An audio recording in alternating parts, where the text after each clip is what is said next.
Fingers slicked with deer tallow. Tracing across the back of a neck as thick and rough as rawhide, a neck twice as broad as one's own. This was not tenderness. This was an act of cross-species violation. 55,000 years ago. Two prehistoric human lineages diverged for 500,000 years. Standing at the very edge of the cliff of reproductive isolation, they completed a fatal act of physical contact on an open wilderness. There was nothing remotely romantic about the motive. Like a male lion storming into a rival pride, tearing through flesh in a frenzy, it was raw, bloody possession. 55,000 years ago. The Levant. The area that is today northern Israel's Galilee region. The dry season had persisted for 4 months. The tributaries feeding the Jordan River Valley had retreated to thin, mud-colored threads. The riverbeds lay exposed, vast stretches of pale limestone gravel bleaching in the sun. Atlantic pistachios and Tabor oaks along both banks had not yet fully shed their leaves, but the canopies had thinned enough to reveal the desiccated lichen clinging to bare branches. The air carried an acrid stench, rotting figs and wild donkey dung, fermented together in the heat. Beneath a west-facing limestone cliff on the eastern side of the valley, a Neanderthal group occupied 3 adjacent shallow caves. The entrances had been partially sealed with windbreaks made of crisscrossed oak branches and large limestone slabs. The cave floors were layered with compacted ash, trampled flat over generations. Beneath the ash lay the accumulated debris of at least 3 lifetimes, bone fragments, flint-flaking debris, charred seed husks. The group numbered roughly 19 to 23 individuals. Adult males averaged about 1.65 meters in height, but weighed between 75 and 80 kilograms. Nearly all of that mass derived from extraordinarily dense bone and the thick slabs of muscle stacked along their short, stocky limbs. Their femoral cortical bone was nearly 1.5 times thicker than that of contemporary Homo sapiens. The grip strength of an adult male Neanderthal, estimated through biomechanical modeling of the roughened muscle attachment sites on their finger bones, fell somewhere between 60 and 70 kilograms of force, enough to crush a fresh deer rib with one hand. The females were equally formidable in build. Their pelvic inlets were circular. The transverse and anteroposterior diameters nearly equal, starkly different from the distinctly transversely wide, elliptical pelvis of sapiens females. Their brow ridges, while less dramatically pronounced than the males, still jutted forward, and the forehead behind them remained low and swept backward. The skull extending posteriorly into a prominent occipital bun, a smooth bony protuberance bulging from the back of the head like a stone fist clenched against the base of the skull. On the western side of the valley, roughly 4 kilometers away, across an open plateau, another group of primates was on the move. They were Homo sapiens, a small, mobile hunting party that had migrated north from northeastern Africa through the Sinai Peninsula.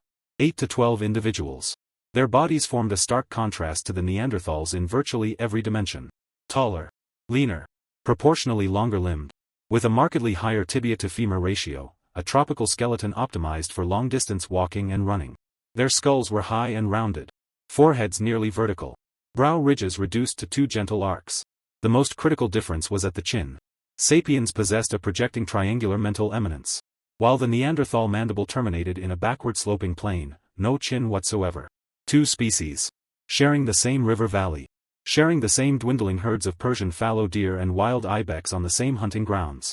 In the stratigraphic records of Kafza Cave and Skull Cave, archaeologists uncovered a disturbing fact.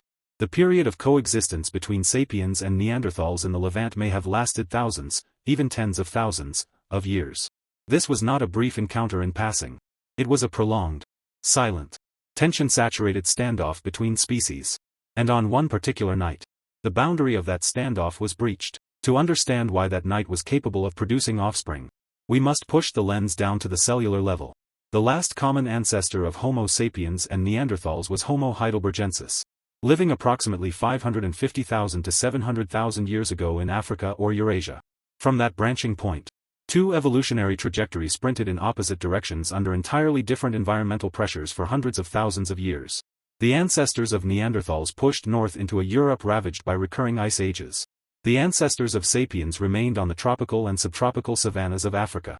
500,000 years of divergence inscribed roughly 30 million base pair differences across their genomes.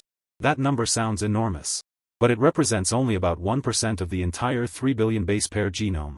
For comparison, the difference between any 2 modern humans is approximately 0.1%. In other words, the genetic distance between sapiens and Neanderthals was roughly 10 times that between 2 people alive today.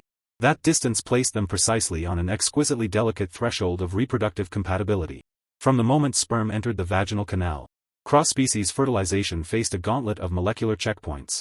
The first barrier was the mucin glycoprotein network of the cervical mucus. Its pore size and charge distribution exerted selective filtration on the glycoprotein coat of the sperm surface. The second barrier was the zona pellucida surrounding the oocyte. Sperm had to deploy acrosomal enzymes to digest the ZP3 glycoprotein on the zona pellucida in order to penetrate.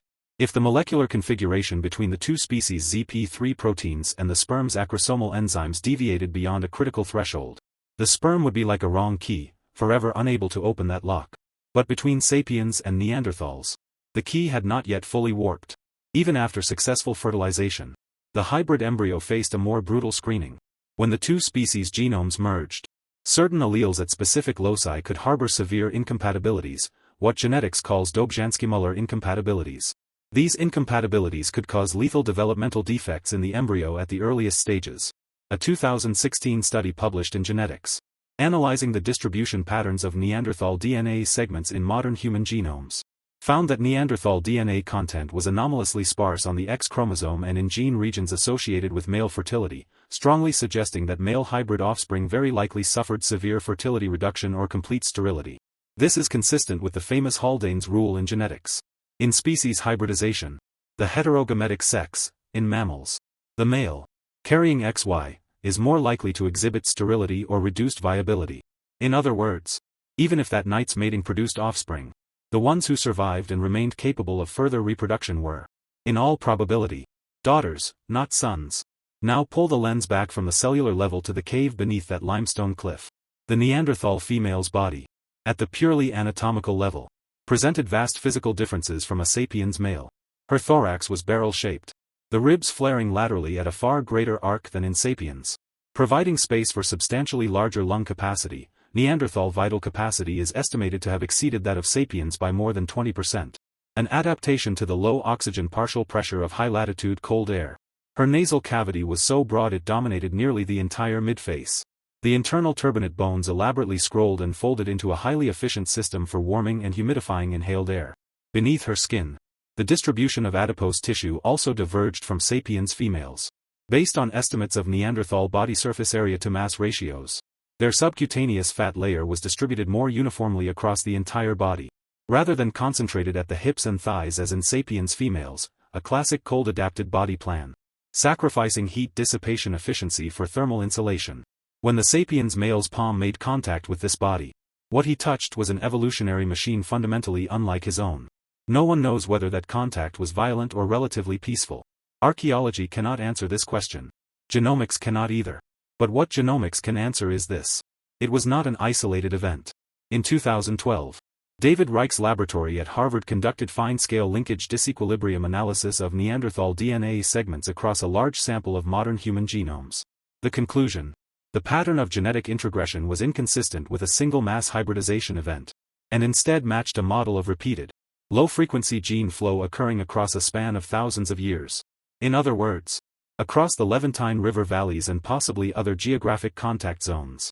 Interspecies mating between sapiens and Neanderthals was an ongoing process, sparse, but never fully interrupted. Each mating event that produced hybrid offspring carried a small fragment of the Neanderthal genome back into the sapiens population. In subsequent generations, these fragments were either purged by natural selection if deleterious, left to drift randomly if neutral, or, in rare cases, positively selected and retained because they conferred some survival advantage. Those retained fragments are still active in your cells today. The most famous example is the human leukocyte antigen, HLA, gene system. HLA is the core molecular mechanism by which the human immune system distinguishes self from non-self. A 2011 study published in Science found that certain high-frequency HLA allele variants in modern Eurasian populations, when traced back to their most recent common ancestral sequences, landed squarely within the Neanderthal genome. This means that when sapiens migrated out of Africa into a Eurasian continent where Neanderthals had been adapting for hundreds of thousands of years, the Neanderthal HLA variants acquired through hybridization helped the sapiens' immune system rapidly recognize local pathogens, an evolutionary shortcut that spared sapiens the tens of thousands of years of trial and error they would have otherwise needed. These gene fragments were positively selected at extraordinary speed. Within just a few thousand years of sapiens leaving Africa, Individuals carrying Neanderthal HLA variants had gained a significant survival and reproductive advantage within Eurasian sapiens populations. They died less often from infection. Their children survived past the age of 5 in greater numbers. But not all Neanderthal genes were gifts. In 2014, 2 independent studies published simultaneously in Nature and Science revealed a darker genetic legacy. Certain gene variants inherited from Neanderthals showed statistically significant associations with increased risk of type 2 diabetes, susceptibility to systemic lupus erythematosus, Crohn's disease, and, most unexpectedly, elevated rates of major depressive disorder in modern humans. In that river valley 55,000 years ago, these gene variants may have been neutral, even beneficial, under the high-fat diet and extreme photoperiod cycles of Ice Age Europe. The genetic settings governing lipid metabolism and circadian rhythm were radically different from those of tropical Africa. But when those settings were inserted into a species that eventually returned to tropical and subtropical environments and invented agriculture and refined carbohydrates, they became time bombs. Now return to that valley. To the decisive generation. After absorbing Neanderthal genetic fragments, the sapiens population continued expanding northward and eastward. Their population size kept swelling, the African continent, as the evolutionary cradle of sapiens, had provided a far larger effective population size and reservoir of genetic diversity than Europe ever could. Sapiens' social network structures were also more open and fluid, with intermarriage and resource exchange spanning far greater distances than among Neanderthals. The Neanderthal population, by contrast, had been slowly contracting for the previous 100,000 years.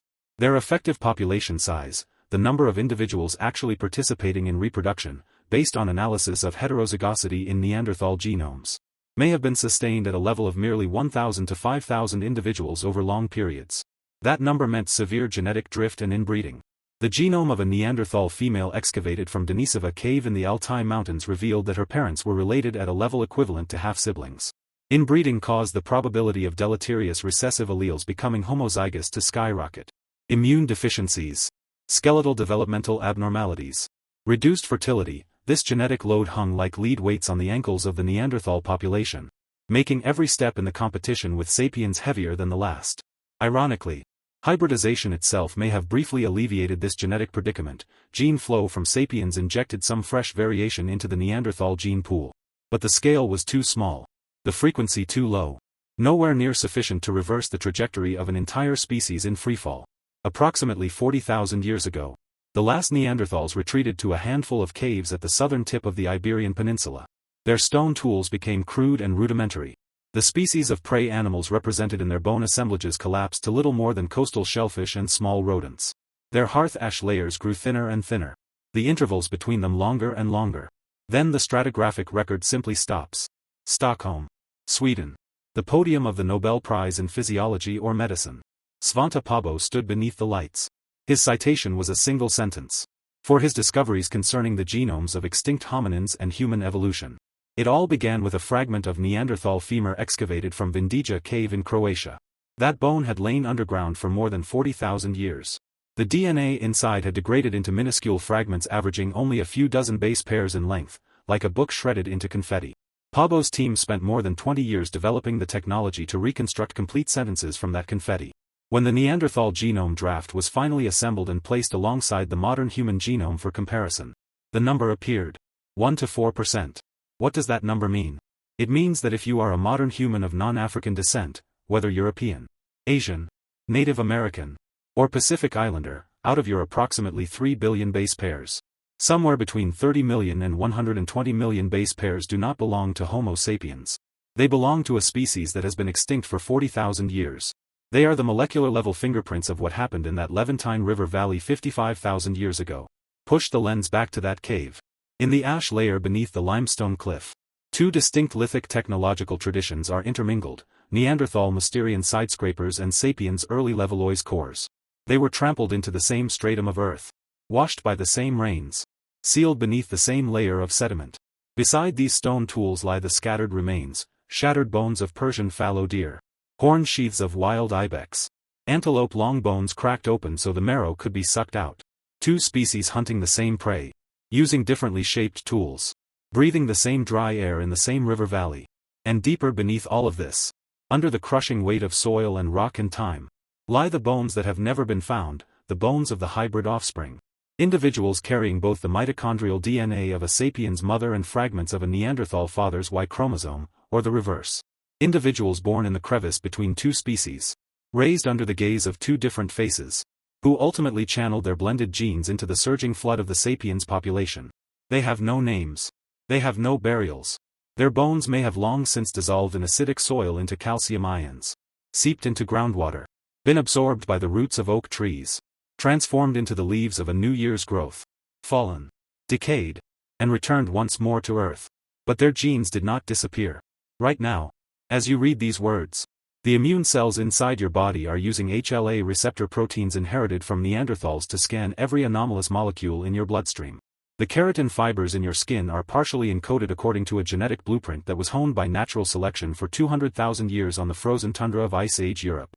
Certain gene variants in your brain that influence circadian rhythm and mood regulation were originally screened and selected at the edge of a glacier where daylight lasted only 6 hours.